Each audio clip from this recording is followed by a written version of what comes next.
오늘 아토포스 광주라는 주제로 여러분하고 함께 예술에 대해서, 광주에 대해서 함께 생각해보는 시간을 갖고자 해요. 준비되셨나요? 네. 예. 제가 항상 부탁하는 것은 저는 그렇게 생각해요. 강의가 의미 있게 되려면 나갈 때 뭘 배웠는지 모르지만 좀 피곤해야 된다 하는 거예요. 그러니까 뭘 배운지는 정확히 모르지만 뭔가 생각을 해야 된다는 거예요. 그렇지 않으면 의미가 없다 하는 거예요. 그래서 나중에 나갈 때 좀 피곤하다 그러면 강의 잘 됐구나 생각하시면 돼요. 안 피곤하다 그러면 강의가 잘못된 거예요. 자, 그래서 이 그림에 대해서 설명할 수 있지만 오늘은 할 얘기가 엄청 많아요. 그래서 일단 제가 최근에 가장 고통스러운 상황인 것 같아요. 우리 인류가 이런 상황을 보고도 이런 상황에서 우리가 멀쩡하게 산다는 게 참 어찌 보면 인간이 괴물이라는 생각이 들죠. 인간이 괴물이라는 생각이 드는데 제가 최근에 이 관련해서 많은 그러니까 왜 이런 일이 벌어지는가. 첫날 밤에 제가 아우구스티누스의 신국론을 읽어봤어요. 아우구스티누스라는 사람 들어봤나요? 들어봤어요? 신국론. 거기 보니까 이 예전에 그러니까 전쟁과 관련해서 그래도 기독교의 역사에서 보면 가장 중세를 대표하는 철학자고 그 사람은 뭐라고 했을까? 신국론에서 보니까 그런 말이 있더라고요.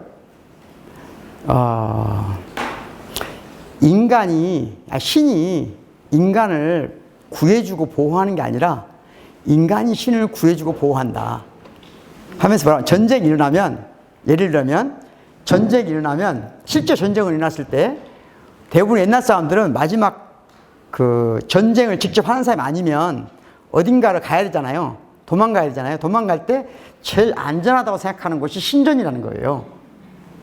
평상시에 신전이 안전하지 않을까라는 생각을 가지고 있어서 신전에 도망가지만 절대로 사람들이 신전이라고 사람을 죽이지 않는 게 아니더라.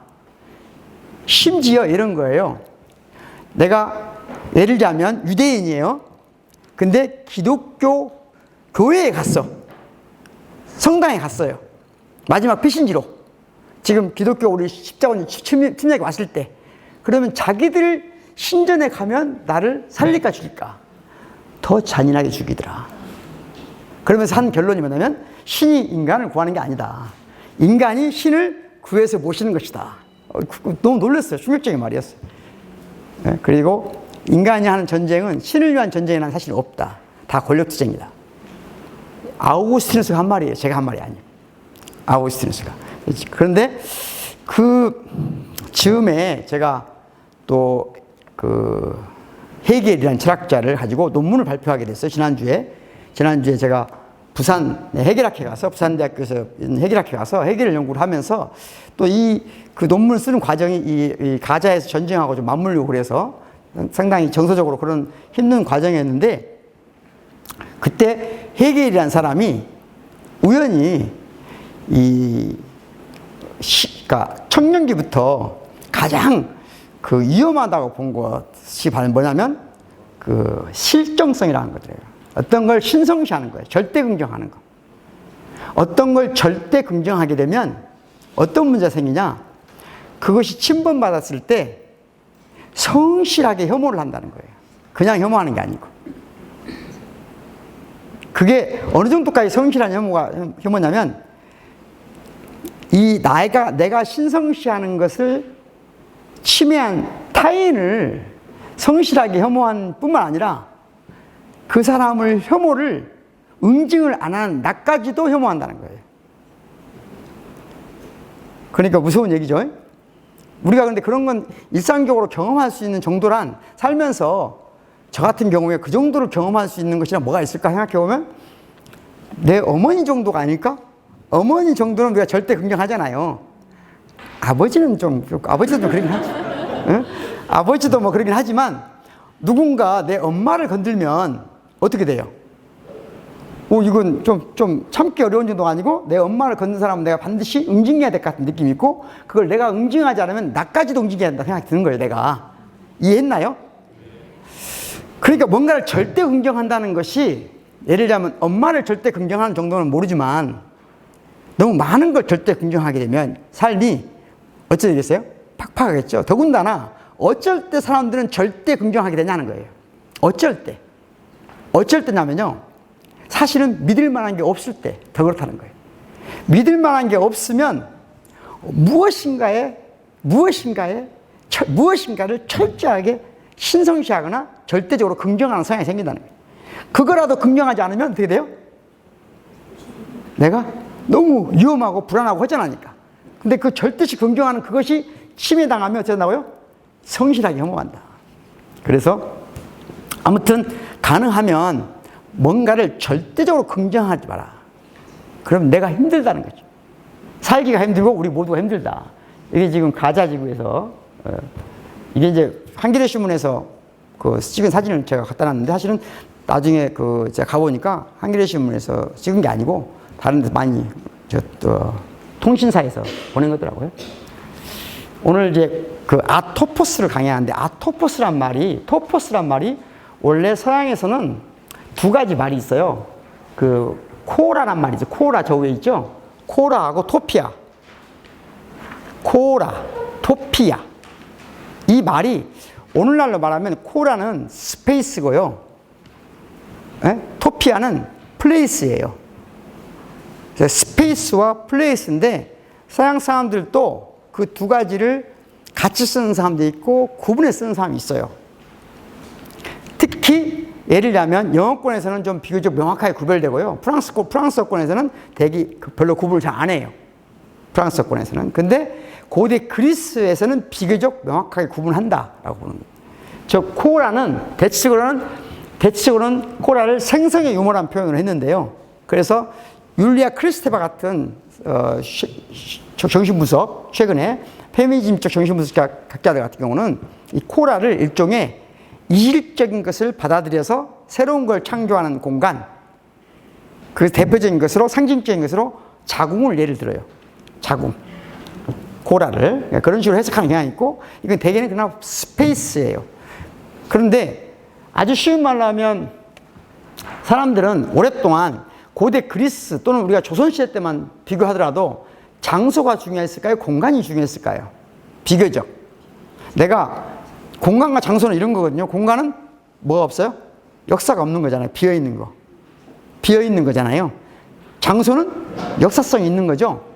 그러면 장소를 중요시했을까? 공간을 중요시했을까요? 보통 사람들한테는 장소가 중요했겠죠. 권력자들한테는 공간이 중요하겠죠. 아니, 개성과 한양을 놓고 왔다 갔다 하는 사람들은 공간이 중요했겠죠. 공간을 기획해야 되니까. 세상은 누가 더 점점 이끌어왔겠어요? 공간을 지배하는 사람도 이끌어왔겠죠, 당연히. 그런데 고대에는 그러니까 일반적으로 보통 사람들에게는 장소가 제일 중요해요. 그 다음에가 시간이에요. 시간도 오늘날 우리가 말하는 시간이 아니에요. 시간이 아니에요. 때예요, 때. 때라는 말이에요. 그러니까 우리 100년 전에 조선시대를 살아간 대부분의 사람들은 시간이란 말을 몰라요. 일단 없었어요, 그런 말이. 시 아니면 때예요. 그럼 시를 주로 썼을 때는 교양 언어예요. 시는 교양 언어예요. 그리고 이것은 공간적인 의미에서 시간이에요. 근대적 의미의 시간이에요. 모던한 의미예요. 근데 때는 뭐예요? 때는 때. 예를 들면 밥 먹을 때, 밥 때, 놀 때, 공부할 때, 일할 때, 농사 지을 때가 다 다르잖아요. 때라는 것은 그냥 누구에게나 똑같은 시간이 아닌 거예요. 동네마다 때가 달라. 그렇죠? 그러니까 때 또는 우리말 한 뭐예요? 아까 장소 이런 것들은 조금은 이제 시대에 따라 변하는데 현대로 오면 현대 과학이 발달할 때는 이게 공간이 아니라 시간이 절대적으로 중요한 것이 되는 거예요. 왜? 옛날에는 왜 장소가 중요하냐면 사람들한테 태어나는 그곳에서 살다 죽거든요. 내가 태어난 곳에서 대부분의 삶을 살다가 죽어요. 그리고 대부분의 시간 동안 큰 변화가 있어 없어요? 없어요. 그러니까 시간의 변화가 그렇게 중요한 게 아니에요. 농사 질 때 시간 중요해 이 정도지. 인생 우리가 어떤 시대에 살고 있느냐, 나는 어떤 시대에 살고 이런 생각 자체가 없어요. 철학 2500년 철학사에서 우리가 어떤 시대에 살고 있냐를 첫 번째 문제 삼은 사람은 해겔이에요. 그 이제는 누구도 시대에 대해서 말한 적이 없어요. 우리가 어떤 시대라는 게 의미가 있어 없어요? 없어요, 그냥. 네? 왜? 아니, 지금 사는 동안 큰 시대의 변화가 없어요. 근데 우리는 벌써 지금 뭐예요? X세대, 원세대 갖고 지금 20대 청년들은 이미 알파 세대가 아니죠? 알파 세대. 들어봤죠? MZ세대는 이미 9세대예요. MZ세대는 9세대. 자, 그런데 그래서 역사가 이러는데 장소, 시간과 관련된 고대 철학적 문제가 아직 현대 과학에서도 풀리지 않았어요. 아주 쉬운 질문 하나 이렇게 해볼 수 있죠. 아주 쉬운 질문 하나가 있어요. 그릇이 있잖아요. 이게. 그러면 그릇을 이 장소로 치우면 지금 그릇이 있는 장소는 비어 있는 건가요? 다른 것에서 대체되는 걸까요? 그러니까 엄밀한 의미에서 스페이스라는 게 존재 가능할까요? 하는 거예요. 이런 질문이에요. 지금 머리를 써야 피곤하다니까, 이따 갈 때. 멍하니 내가 뭔가 답을 해주길 바라면 안 피곤해져요. 지금 내가 머리를 굴려서 혼자 생각해보면 답은 없어요. 제가 질문할 때 답 있는 질문을 안 해요, 거의. 생각해보라는 게 그 시간에, 그 잠깐 동안. 그래서 유토피아란 말 알죠? 유토피아는 뭐냐? 없는 장소란 말이잖아요. 세상에 없는 거다. 그래서 이상사회라고 생각한단 말이죠. 그러니까 유는 없다예요. 토피아는 땅이잖아요. 아까 땅이 없다야. 없는 땅. 그러니까 세상에 없는 땅이니까 이 꿈속에서 있는 땅. 그래서 유토피아라고 생각했지만 저는 그걸 뒤집어서 땅을 없앤 것이 유토피아이다. 땅을 없애버린 거. 오늘날 유토피아는 저 어딘가에 따로 있는 게 아니라 땅의 역사를 없애버린 거. 그야말로 저는 아파트야말로 그야말로 유토피아다. 이렇게 생각해요.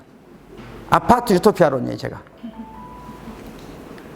여기 지금 그런데, 여기가 지금 어디냐면요. 어딘지 아세요? 지금, 예를 들면 이 아파트하고 여러분이 살고 있는 아파트 차이가 뭔가 비교해 보세요. 광주에 최근에 들어서고 있는 아파트들의 특징이에요. 뭔지 생각해 보세요. 뭐가 있죠? 뭐가 있을까? 최근 들어선 아파트들의 가장 중요한 특징이 뭐죠? 원래 우리가 인문학을 공부하고 철학을 공부하고 이런 사람들은 항상 뭘 보면서 막 생각을 해야 돼요. 저 아파트가 왜 저랬지? 피곤할까요? 안 피곤할까요? 피곤해요? 나는 지금 새로 지은 아파트를 보면 굉장히 큰 스트레스예요. 지나갈 때마다. 왜 스트레스냐면요. 그러니까 우리의 신체적 조건에서 받아들일 수 있는 정도로 뭐가 변화돼야 되거든요. 근데 이게 나는 받아들이기가 어려운 조건으로 변하고 있는 거예요. 근데 이게 가장 큰 차이가 뭐냐면 이게 이제 용적률이라든가 또는 재건축을 하다 보거나 그러면 최근에 이거 변화된 게 뭐냐면요. 공적 공간을 최소화하면서 사적 공간을 넓혀준 거예요. 이게 아파트의 가장 큰 변화예요. 그러니까 오래된 아파트 사시는 분들은 내가 공유된 공간이 아파트 안에 많아요. 그러다 보니까 아파트와 아파트 사이가 빈틈이 많아요. 크든 작든 높든 얕든 관계없이. 최근에 지어진 아파트들은 지나가 보면 거대한 덩어리예요, 그냥. 예를 들면 지금 여기는 어디냐면 농수산물 시장인데 있죠? 그쪽 아파트예요. 그 처음에 이렇게 지어져서 처음에 저는 너무 스트레스 지나갈 때마다 제 고향을 순창을 지나갈 때마다 보거든요. 거기를. 근데 이게 너무 스트레스인 거예요. 이게 뭔가 다른 아파트들처럼 뭔가 이렇게 좀 높던 뭔가 차이에 중간에 틈이 있어야 되는데 정말 거대한 육중한 팔루스가 그러니까 인류가 꿈꿔온 팔루스 이상적 팔루스 그래서 이런 여기서 살아온 재밌는데 그래서 흥미로운 건 있어요. 최근에 예를 들면 여기 몇 군데서 이 북구 이쪽 앞에 재건축을 많이 했잖아요. 그러니까 없애고 아파트를 쓴단 말이에요. 그러면 놀랍게 다 이사 갔잖아요. 그런데 거기 아주 큰 엄청난 아파트가 아니면 대부분 통계에 따르면 기존에 그 동네에 살던 사람들이 30% 온대요. 참 사람이란 신기한 존재죠. 그러니까 내 역사가 사라졌어도 나 마음은 안 사라진 거야. 그죠? 그러니까 우리가 지금 집에 나의 역사가 없잖아요. 여러분, 아파트라는 건 기본적으로 내 흔적을 제거해버리는 거잖아요. 집에 내 역사가 있어요? 우리 김해에서 오신 부부간에 아파트 사신가요, 그분도? 고수님 아파트 사세요? 아파트도 있고 주택도 있어요. 예? 아파트도 있고 집도 있어요? 말 안 걸래. 아, 짜증나네. 오, 이 부러우면 지는 건데, 그죠? 예, 좋아요. 자, 이런 그 토피아가 없는 곳, 토피아를 제거해버린 이 문화에서 억압없는 문명이 가능한가? 과연 그 억압없는 문명을 꿈꿀 수 있는가? 이런 생각을 해볼 수 있고요. 그래서 제가 최근에 이제 그러다 보니까 유대교 이런 공부를 많이 하고 있거든요. 기독교, 유대교에 대한 공부를 많이 하고 있어요. 너무 스트레스예요. 아, 여러분들은 어떤지 모르지만 이 스트레스예요. 엄청난 스트레스예요. 그러니까 어딘가에서 지금 생각해봐요. 아주 잠깐 동안, 예를 들자면 제가 잠깐 동안 한두 번씩 그럴 때가 있거든요. 문 앞에 들어가기 전에 살짝 둘러봐요, 이렇게. 혹시 내일 압수수색 오기 위해서 오늘 압수수색 하려면 전날 뭘 하거든요. 예? 내가 압수수색 받을 수 있다고 생각하기 때문에 가끔 그런 느낌이 있거든요. 그래서 차를 타고 내릴 때 한번 둘러보거나 또는 차를 타고 집에 갈 때 뒤에 뭔 차가 오는가를 본단 말이에요. 따라오나. 자, 이 작은 것도 엄청난 스트레스예요. 예? 엄청난 스트레스인데 생각해봐요. 아무런 이유 없이 지금 사람들이 찢어 발려 죽여가고 있잖아요. 이건 우리 철학자들이라면 이거에 대해서 뭔가 심각한 스트레스를 안 받는다는 건 철학이 안 한 거라고 저는 생각하거든요. 예술하는 사람은 다 이 스트레스가 있을 수밖에 없어요, 이게. 물론 예술하는 사람이 더 심하겠죠. 아무튼 그래서 이걸 연구하는데 이 유태교의 가장 중요한 특징은 뭐냐면요. 유대교는 가장 중요한 우상숭배하지 말라는 걸 아주 절대시했어요. 그래서 우상숭배하지 말라고 그래서 그게 이 말이에요. 유토피아적 대타자를 이름을 부르지 마라. 전문적으로 얘기하면 이런 말이에요. 그러니까 우상숭배를 절대 금지한다. 그래서 어떤 것을 실정성, 아까 말했죠. 뭔가를 절대 긍정하는 것에 대해서 절대 긍정의 가장 위험한 건 뭐냐면 사람이 신을 절대 긍정하고 싶은데 근데 허망하잖아요. 없으니까. 눈에 안 보이니까.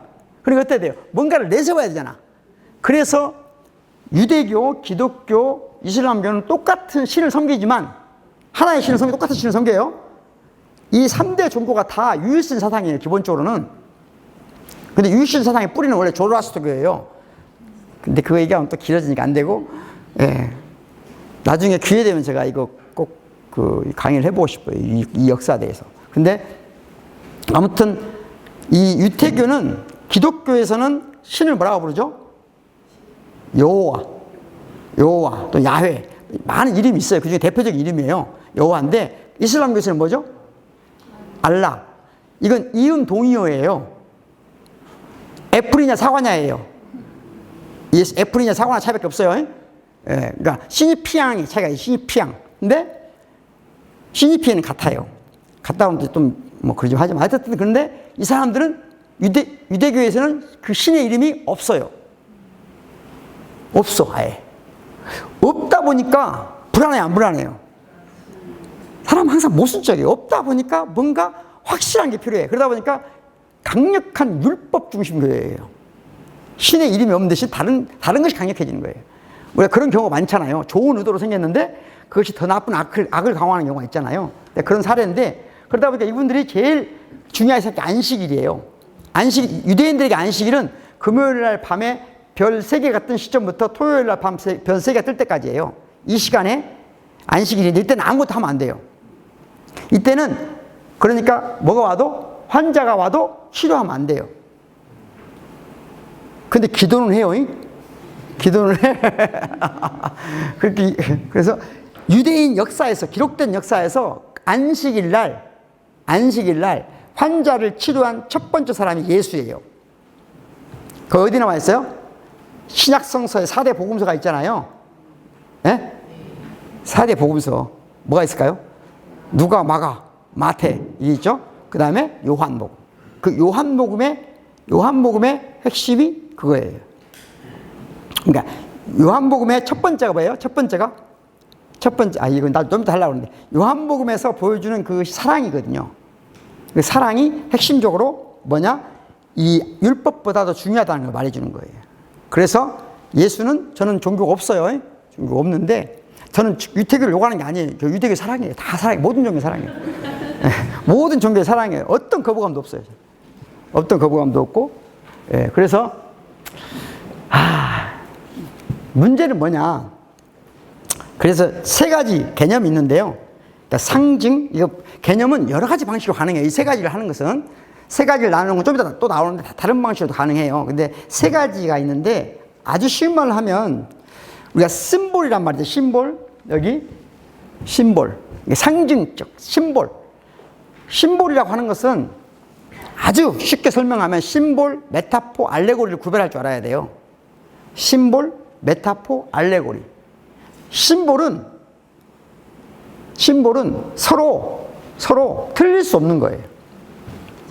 그래서 예를 들자면 선생님을 두 분을 그림을 그렸어요. 내가 누가 봐도 선생님이에요. 그러면 이 상징적 그리기예요. 이게 이해했나요? 아주 쉬운 말로 하면 이해했죠? 그런데 아무리 똑같이 그린 그림도 말로 두 분 이름보다는 덜 정확하죠. 그러겠어요? 안 그러겠어요? 말이 가장 정확할 거 아니에요. 비교적 이 방에서 그림을 아무리 똑같이 그려도 말보다 정확하진 않아요. 또 말보다 많은 양의 정보를 정확하게 전달하기는 어려워요. 그러니까 말의 체계가 곧 뭐예요? 상징적 체계예요. 그리고 그림도 예를 들자면 아주 쉬운 말로 이건 뭐예요? 이거 뭐예요? 사랑이라고 생각하잖아요. 이런 게 다 상징이에요. 이거 뭐예요? 무릎 꿇어. 이거 상징, 이런 게 다 상징이에요. 이거 뭐예요? 최고야. 이런 게 다 상징이에요. 이해했죠?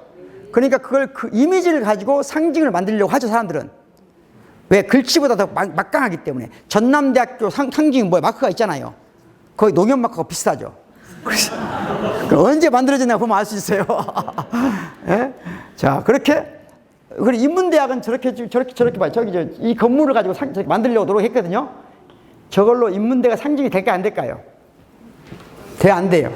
저렇게 어려운 거예요, 저런 거. 그런데 재밌는 말이 있어요. 세계가 깨어났을 때 언어가 잠들었다. 그럼 다른 말로 하면 뭐예요? 세계가 깨어나면 언어가 잠든다. 언어와 세계는, 진짜 세계는 서로 공존하기 어렵다는 거예요. 언어가 지배하는, 우리가 지금 언어로 소통하잖아요. 여기서 진짜는 여기에 나타날 수가 없어요. 지금 우리가 언어로 서로 언어를 교환하는 세계에서는 진짜는 안 나와. 그런데 이게 나쁘다는 게 아니에요. 이게 우리가 살아가는 삶의 조건이에요. 삶의 조건이지만 여기서는 뭔가가 힘들어. 어쩔 수 없이 힘들어. 그래서 여기에 크랙을 느끼나요? 가끔 어쩌다 불쑥. 그러니까 우리는 지금 상징적 질서 체계 속에 살아가요. 크랙이 한 번씩 확 와야 하나요? 대회 여기까지 올 정도면 한 번씩 온다는 거예요. 이 시간에 여기 와서 강의 듣고 있다는 얘기는 저기 남해에서 여기까지 온다는 얘기는 아무리 똑똑해 보여도 크랙이 한 번씩 온다는 얘기예요. 이게 그러면 보통 이게 오면은 여기서 크랙에서 뭐가 흐르거든요. 뭐가 흘러. 안 흐르는 사람들 크랙이 흐르고 근데 불편해 안 불편해 이것이. 균열이 생기면 불편하죠. 그러니까 우리 어떻게 해야 돼 이거? 불쑥 그런 거 안 느껴져요? 저는 물을 보면 그걸 많이 느끼거든요. 물을 깨고 싶어요. 밤에 물을 보잖아요. 그러면 물이 물처럼 보이는 게 아니고 강력한 표면처럼 보여요. 저 안에 진짜가 있는 것 같아. 깨고 싶어. 그래서 그걸 깨고 싶어서 들어갈 수가 있잖아요. 나는 몇 번 들어갔어요. 몇 번 들어갔는데 그래도 우연히 다 살아났어요. 그때마다. 예. 크랙이란 게 그러니까 우리가 상징적 질서 체계 이건 단단하지만 아무리 단단해도 균열이 생긴다 하는 거예요. 아무리 단단해도 균열이 생겨. 물론 균열이 안 생긴 사람도 있지만 없어요. 균열이 안 생긴 사람이 있는 게 아니라 균열이 생기면 그걸 빨리 메꾸고 닦아낸 사람이 있는 거지 균열이 없는 사람은 없어요. 막 닦아내고 닦아내고 메우고서 만들어진 체계가 이렇게 통곡의 체계다. 닦아내고 메우면 니체식으로 말하면 레송뚜망이 쌓여요. 원한 감정이 쌓이게 돼 있어요.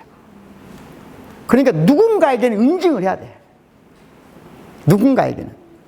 내가 이걸 너무 닫고 살면 너무 크랙이 생겼을 때 이걸 적당히 완벽하게 닫으면 닫을수록 어떤다? 모범적인 사람이죠. 그죠? 모범적인 사람이지만 이 모범적인 사람들이 응어리가 더 폭발적이다 나중에. 어떻게? 이분들은 스스로 이걸 크랙을 견디지 못하기 때문에 어떤 상황이 되면 폭발해요 이게. 인류 문명이 그래서 흔한 말대로 이런 현상이 일어나는 거예요. 동일시, 투사, 억압, 내사 같은 현상들이. 이거 이제 대체적으로 마르쿠제 얘기예요. 마르쿠제, 프로이트와. 그러니까 기본적으로 프로이트는 억압 없는 문명은 불가능하다고 봤어요. 아까 우리는 상징적 질서체계에서 살려면 불가피하게 억압해야 되죠. 그러니까 이거 불가피한 거 아니잖아요. 아니, 예를 들자면 가장 기본적으로 근친상간 하면 돼야 안 돼요.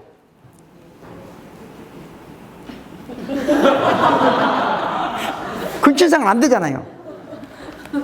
근친상간 이런 건 다 억압적. 그러니까 원래 우리가 근친상간을 안 하는 게 자연스러운 건 아니란 말이에요. 그런 건 없어요.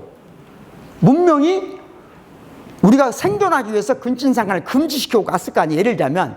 그러니까 우리가 지금 말짱하게 서로 이 공동체에 살아간다는 것은 뭔가를 기본적으로 억압해야 돼요.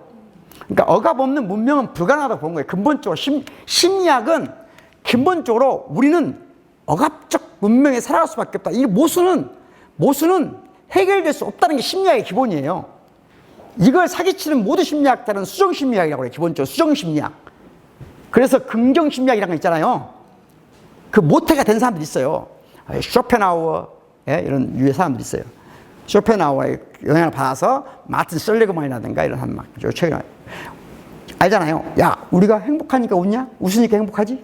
이거거든요. 이게 대표적인 논리예요. 그러니까 그런 것은 심리학에서는 정통 심리학이 아니에요. 이건 심리학이 아닌 사회과학이지.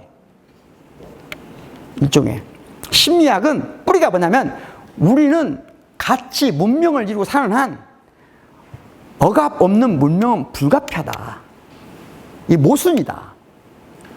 그러니까 우리가 지금 멀쩡한 상태가 아니라는 걸 봐야 된다는 거예요. 이 멀쩡한 상태가 아닌 것을 결국 우리는 이것을 멀쩡한 상태로 옮기고 죽는 게 아니라 못 옮긴다 하는 게 프로이트예요.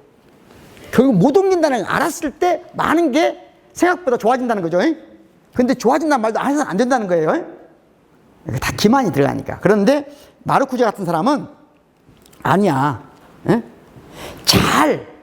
기본적인 욕망은 포기하면, 이게 이제 설명하면 긴데요. 우리가 쾌락 원칙이 있는데, 쾌락 원칙대로 살면 다 죽어요. 쾌락 원칙은 기본적으로 파괴적이거든요. 그러니까 사람들은 이런 말 하잖아요. 보통 사람들은 다 그래요. 아까 말한 대로 수정주의 심리학적 성향이 있는 사람들, 야, 웃으니까 행복한가 이렇게 하는 사람들 있잖아요. 뭔가 항상 희망의 심리를 하는 사람들은 특징이 뭐가 있냐면 인간은 기본적으로 자기를 보존하는 욕망이 근원적이라고 말해요.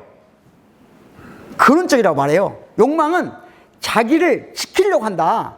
생명을 유지하려고 한다. 라고 생각하는 거예요. 여러분들 그렇게 생각하고 있죠, 지금? 아니, 자기 보존, 생명 유지가 살아있는 모든 것들의 가장 근원적인 본능이다. 이렇게 배웠잖아요.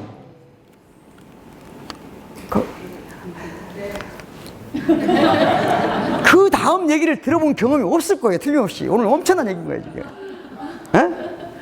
이걸 이해해야 돼요. 그러니까 예를 들자면 프로이트가 밝혀준 것은 무의식 때문이 아니고요. 무의식도 중요하지만 또 하나 중요한 게 있어요. 바로 뭐냐?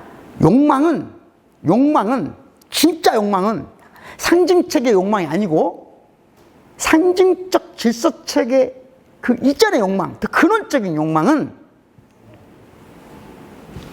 생명조차도 파괴하는 거예요. 더 적나라하게 설명하고 싶은데 학생들이 있어서 좀 어렵네.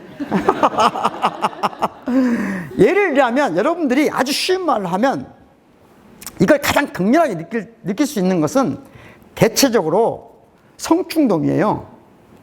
그러니까 성충동을 지금 여러분들 얼굴 보니까 성충동을 제대로 가져본 적이 없는 얼굴들이에요. 그러니까 순수한 성충동을 모르는 사람들이에요. 순수한 성충동은요, 생명을 그러니까 종족 보존을 위한다 이런 것들은 다 그냥 수준 낮은 생각이에요. 아직 프로젝트 한 장도 안 읽어본 사람들 얘기예요. 에? 그러면 당연히 있지, 당연히. 우리의 성충동은 더 이상 자연적이지가 않아요.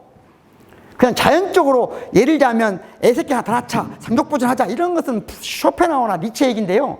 그거 하나는 알고 둘을 모르는 거예요. 사람들이 쇼펜하우어, 니체 영향파 프로이트가 나왔다 그러는데 달라요. 근원적인 차이가 있어요. 오늘 이 얘기는 확실히 배우고 가야 돼요.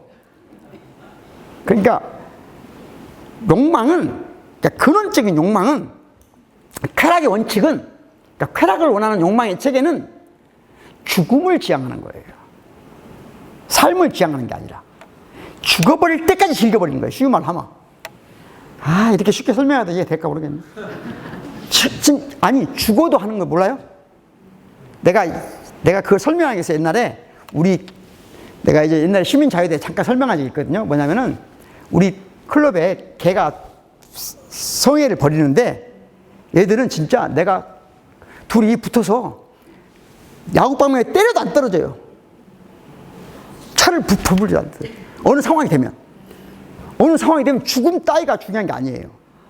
죽음을 초과하는 거예요. 그러니까 생애 욕구를 초과하는 거예요.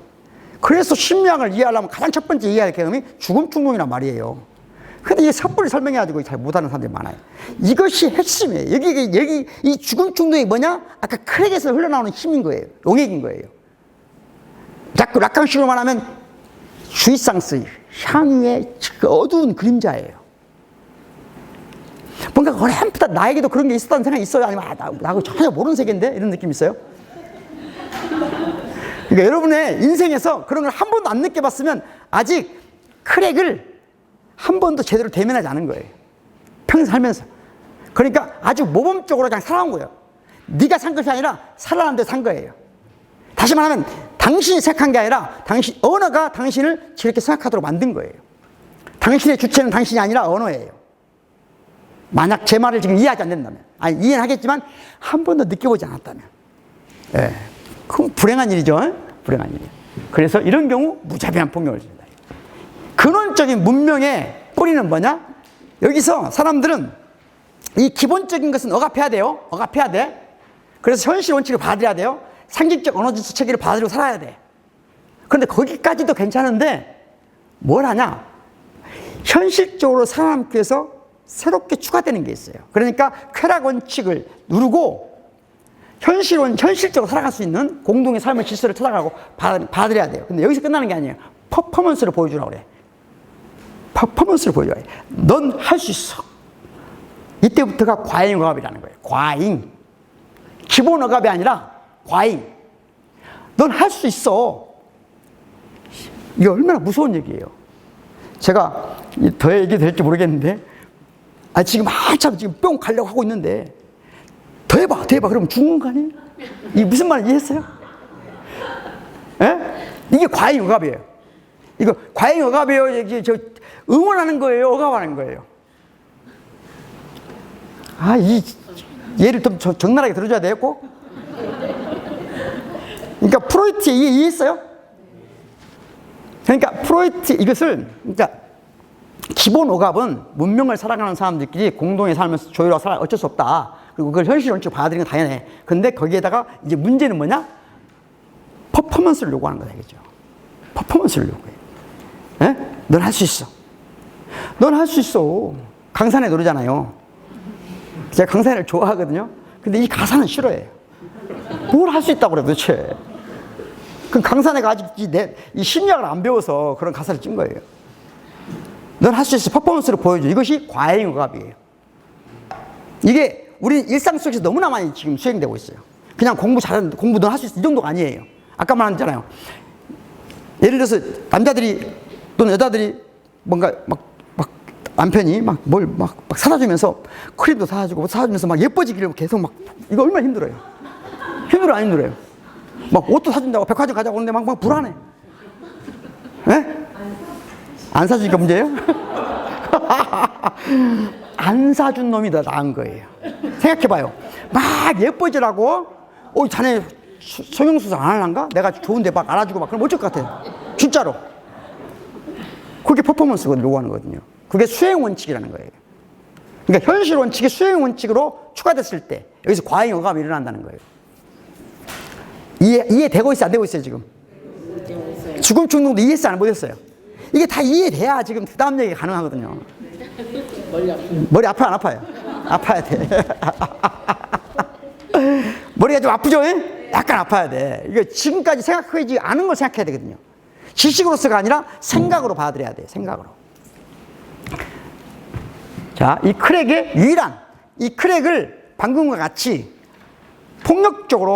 폭력의 자산으로 만드는 게 아니라 이것을 더 건강한 자산으로 만들려면 여기에 두 가지가 있다. 사랑과 예술이다. 이건 제 얘기가 아니고 거의 모든 철학자들이 하는 말이에요. 세계 미술사의 큰 획을 그은 미학자들, 예를 들면 아까 말한 쇼펜하우어 또는 헤겔 같은 철학자들이 하는 말, 똑같은 말이에요. 예술과 사랑, 이것이 이 크랙을 메우는 힘이다. 근데 사랑도 없고 예술도 없어. 어떡하지? 사랑도 없고 예술도 없어. 그럼 어떻게 해요? 이 세계는 희망이 없는 건가? 예. 그래서 에로스와 문명이라는 책 보셨죠? 들어보셨죠? 에로스. 그러니까 프로이트와 이 책을 제가 잘 적당히 결합해서 얘기한 거고요. 예. 결국은 우리가 이 사람은 에로스 사랑이 필요한데 이게 사랑을 사람들은 제가 이렇게 말하면 성도착으로 지금 오해하는 사람들이 있을 수 있어요. 그런 게 아니에요. 그런 게 아니에요. 성도착은 뭐냐면요. 이 사람 말대로 하면 에로스와 타나토스의 궁극적인 일치 또는 정확히 말하면 에로스가 타나토스에 의해서 굴복돼 버린 거예요. 성도착직에 빠진 사람들은요. 특징이 뭔지 알아요? 아까? 쉽게 말하면 생명을 위해서 종족 보존을 위해서 하는 게 아니에요. 그 자체가 죽음에 이를 때까지 가는 충동이에요. 그러니까 폭력성을 동반하죠. 그리고 그것이 지금 극적으로 다양한 형태로 발전돼 있어요. 전 세계에. 특히 미국, 우리나라는 거의 없죠. 물론 내가 모르는지도 모르지만 우리나라는 그쪽 문화가 발달 안 됐지만 미국은 세계적인 이 문제에 관한 세계적인 철학자 에바 일루지에 따르면 사회학자죠. 에바 일루지에 따르면 굉장히 많이 발전돼 있어요. 그러니까 일상 가정들이 대부분 다 이 사디즘과 패티즘적인 성애를 해요. 그런 세상 안 가고 싶죠? 여기 얘기하면 이게 할 얘기가 너무 많아. 근데 지금 아까 말한 우리가 희망이라고 하는 것이 꼭 성도착을 말하는 게 아니다. 예? 그렇다고 성도착을 부정한다는 말도 아니에요. 그러니까 여기서 이제 그래서 에로스. 아까 에로스 더 얘기하고 싶지만 시간이 좀 내가 잘못 관리하는 거 있는 것 같다는 느낌이 들고요. 그래서 조금 이제 장소 얘기를 다시 가볼게요. 우리가 장소 얘기를 제대로 하기 위해서 심리학적인 걸 했어 조금. 그래서 장소에서 공간으로 다시 장소로 프레임이 변화되고 있고 오늘날 대부분의 예술과 관련된 또는 도시계획과 관련된 가장 많은 이야기는 장소 얘기예요. 장소성. 그러니까 장소성을 플레이스를 어떻게 할 것인가. 지금 그래서 양림동, 동명동이 그래서 살아난 거예요. 양림동, 동명동이 그래서 살아난 거예요. 이 세계적인 전환이 있었기 때문에. 그러니까 언젠가 우리 지금 전남대학교 앞에 있는 천도 뜯어내겠죠. 뜯어내야 되겠죠. 언젠가 뜯어내질 거예요. 왜? 사람들은 이 장소는 뭐라고요? 시간을 품고 있는 거거든요. 시간을 품고 있는 공간이 장소예요. 그러니까 예를 들면 이 공간을 봐봐요. 이게 시간을 품고 있잖아요. 좋아 보여, 안 좋아 보여요? 좋아 보이잖아요. 예? 이거예요. 한마디로 말하자면. 옛날 같으면 이렇게 했겠어, 안 했겠어요? 택도 없는 소리예요. 이 건물 부수자고 인문대학 교수들 부술 것인가 말 것인가 투표했어요. 부수산 쪽이 많았을 것 같아요? 안 부수산 쪽이 많았을 것 같아요? 부수산 쪽이 압도적으로 많았어요. 인문학이란 그런 거예요. 예? 인문학이란 그런 거예요. 멀쩡한 게 안 와요. 멀쩡한 사람들 하나 없어요. 예? 지금 살아남은 건 대단한 거죠. 몇 사람이 노력해서 한 거죠. 그리고 우리 저 철학과의 김양현 학장이 엄청난 열정, 그리고 우리 시민자유대학 지난번에 강의했던 이호원 교수 결합해서 이렇게 살려낸 거예요. 예? 그런데 제가 최근에 책을 만나게 됐어요. 우연히. 그래서 여러분 잠깐 소개할 건데요. 용담 위로 나는 새. 용담댐이라고 들어봤어요? 용담댐 들어보셨어요? 가보신 적 있으세요? 어떤 사람이 이분이 전형무라는 분이 이 기록 그 당시에 살면서 이 댐 속에 갇히는 마을들을 전부 사진을 찍은 거예요. 그리고 그 사진첩을 조금 다시 편집해서 다시 재발간한 거예요. 그런데 제가 이 사진첩을 보고 굉장히 충격을 받았어요.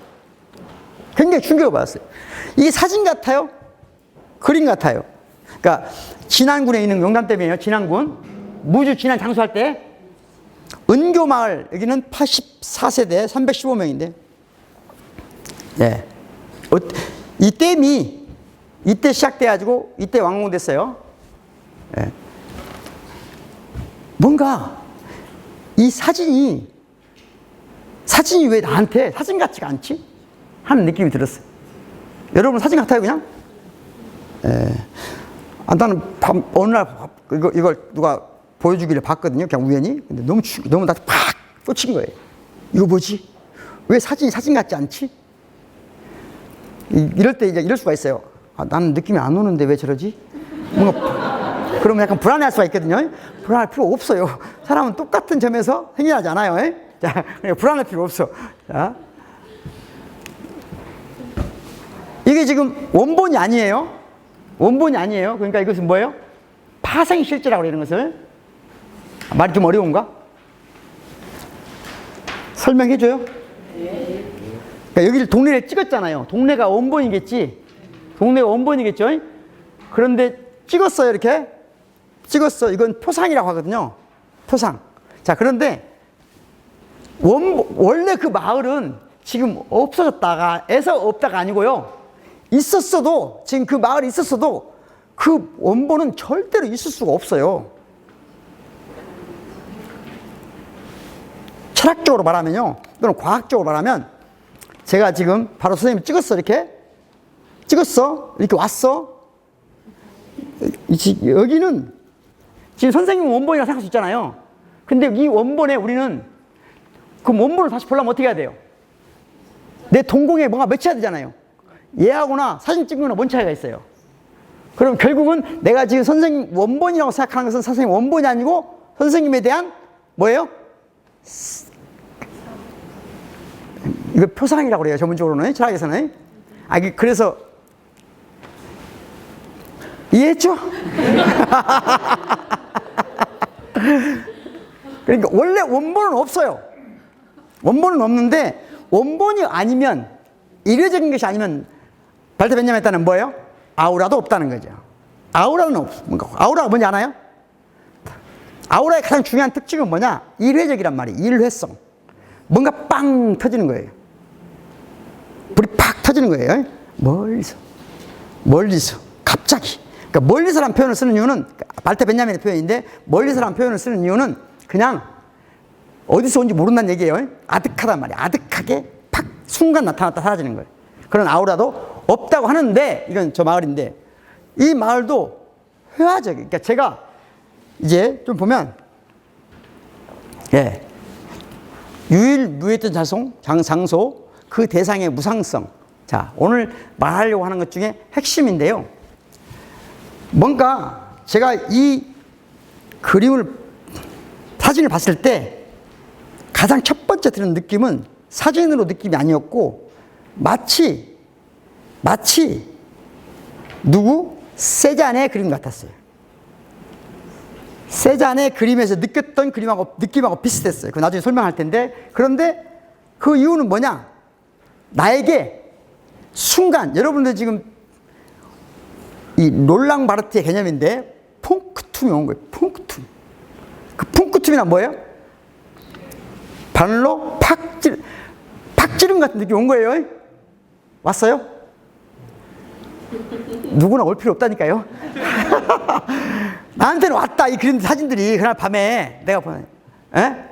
그러니까 퐁크툼은 차이가 뭐야? 자, 여기를 보면서 논밭이고 옛날에 사라진 마을이고 월계 마을 87세 이렇게 지식과 정보를 주는 것은 스튜디오예요. 스터디 하는 거예요. 스터디. 뿌리로 말하면, 아주 쉬운 말하면 스튜디움. 이해했죠? 이것은 예술의 세계가 근본적으로 아니에요. 어떤 순간 예술이 되려면 저거 봐요. 저거 딱 보니까 팍 꽂혀요? 뭐가 바늘 확 찔러? 안 찔러. 그래서 저건 예술이 안 되는 거예요. 이해했죠? 예. 이 사람 얘기예요. 이 책에서 한 말이고, 예. 나를 찌르지 못한다는 거죠. 스튜디오는. punktum, 나를 찌르는 게 있어야 돼. 찌르는 거. 어떤 사람이 잘 찔릴까요? 아까 크랙을 잘 닫아놓은 사람은 안 찔려. 너무 열려있는 사람은 아무 때나 찔려.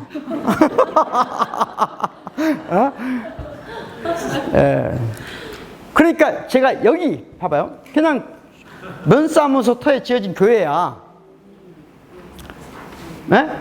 그런데 뭐가 있죠? 뭐가 있어. 그래서 이것은 뭐냐면요, 아까 자꾸 락강시오 말하면 이 진짜 크랙이 생기기 밑바닥에 뭐가 막 끓고 있단 말이에요. 지금 우리 닫아놓은 거예요. 닫아놓은 거. 삶과 에로스가, 죽음과 삶이 막 교차하는 이 음흉한 그 막 검은색 그 실제의 세계가 닫혀 있단 말이에요. 닫혀 있어? 닫혀 있는데 한 번씩 크랙이 생기면 촥 올라온단 말이에요. 촥 올라올 때 그 실제 발산이라고 그래요. 자크락강 용어로 팍 튀쳐나올 때 그게 나에게는 뭘로 다가온다? 바늘처럼 또는 크랙처럼 다가온다. 그래야 예술이다 하는 거예요. 자, 여기는 보면 여기서 퉁크툼이 있나요? 그건 네가 말해줘야지. 어떤 예술 작품은, 대부분의 제품들은 이제 퐁크툼만 있는 게 아니라 스튜디움이 같이 있다. 여기서 어떤 순간에 팍 멈출 수가 있거든요. 어떤 순간에. 지금 곧 내일 모레 마을 사람들 전부 이제 간다고 사진 찍는 거 사진 찍고 있어, 다. 사진 찍고 있는데, 다른 분들 동네는 특이하게도 다 일렬로 서서 이렇게 있어요. 초기 사진을 연구하는 게 많이 중요한 거거든요. 사람들은 자기가 대상화됐을 때 느끼는 것 같다. 근데 이분들은 굉장히 달라. 다른 지금 사진 찍을 보여줘야 되는데 못 보여서 그런데 굉장히 달라.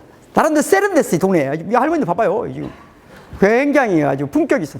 다른 동네하고 달라, 좀 달라.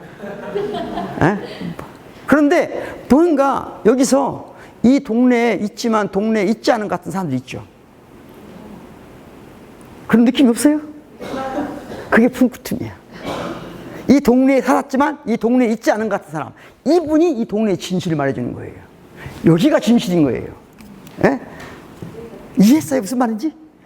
느낌이 안 오면 문이 닫혔다고 생각하세요. 아시죠?